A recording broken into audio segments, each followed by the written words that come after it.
Hello friends, welcome to this video. So in this video we'll be discussing a very important development in physics, in modern physics. So this is a very recent development. So it's about the information paradox. So as I have discussed in previous videos and as you may already know, the information paradox is a very fundamental paradox in physics, or it was a paradox maybe. So it basically addresses the question that where does the information of the object that falls into a black hole go? Because according to quantum mechanics, the information, that is to mean the quantum information, cannot be destroyed of any object. They cannot be destroyed. It can even be reconstructed theoretically. So what do you mean by quantum information, and what is information even according to modern information theory? So those things we have discussed in past videos, and maybe we'll discuss in more detail in future videos. So that's one of the basic rules of physics, that information cannot be destroyed. But the thing is that, as Stephen Hawking showed, that if pair production takes place in the event, like near the event horizon of a black hole, then things go wrong. Now what is pair production? A particle and its antiparticle, or antiparticle is the particle's partner which has an opposite charge. Okay, so in most basic terms, so if a particle and an antiparticle pops up, they can pop up into existence, like they can, in modern physics there is a concept like they can borrow energy and like that. So concept of bosons, and I'm not going deep into this, and but they can like materialize into existence, but soon after they need to annihilate each other due to the law of conservation of energy.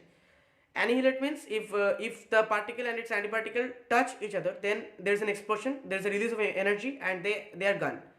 But if this happens at the event horizon of a black hole, suppose one particle like comes into existence inside the black hole and its partner outside, so what will happen? The particle will fall in the black hole and its antiparticle partner will go away into the universe. So they cannot annihilate each other because they will simply be like, one will drift far away than the other, right? So what will happen in that case? In that case, the law of energy seems to be violated. But so actually what Stephen Hawking assumed was that, I mean, this is proof, the black hole itself gives off part of its own energy to, like, to balance everything.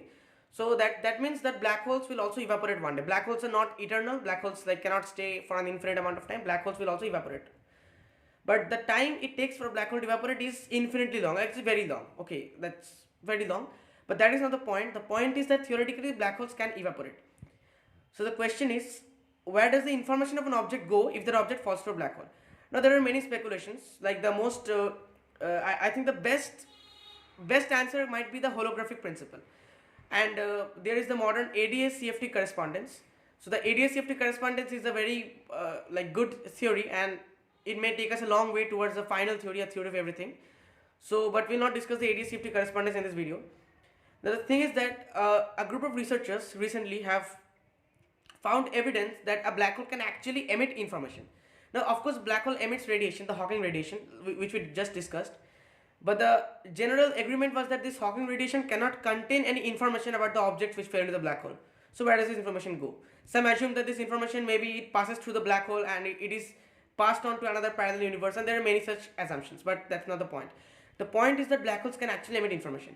What happens? The entanglement entropy, that's again a technical term, but we'll discuss it later maybe. So the entanglement entropy of the radiation, it was assumed, and it seemed also that it rises up infinitely, right? But recently researchers have suggested that it rises to some extent and then it drops. Now why it drops? Because at a point of time, like suppose like in the black hole, a quantum extremal surface appears. Now what is a quantum extremal surface?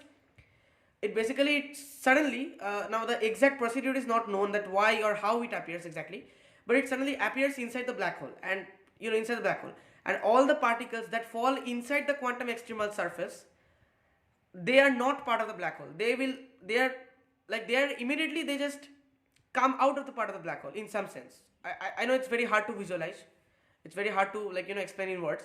So that's what happens. So the entanglement entropy of the radiation drops off. The radiation doesn't go chaotic and all. So, and this radiation actually can emit information, can contain information.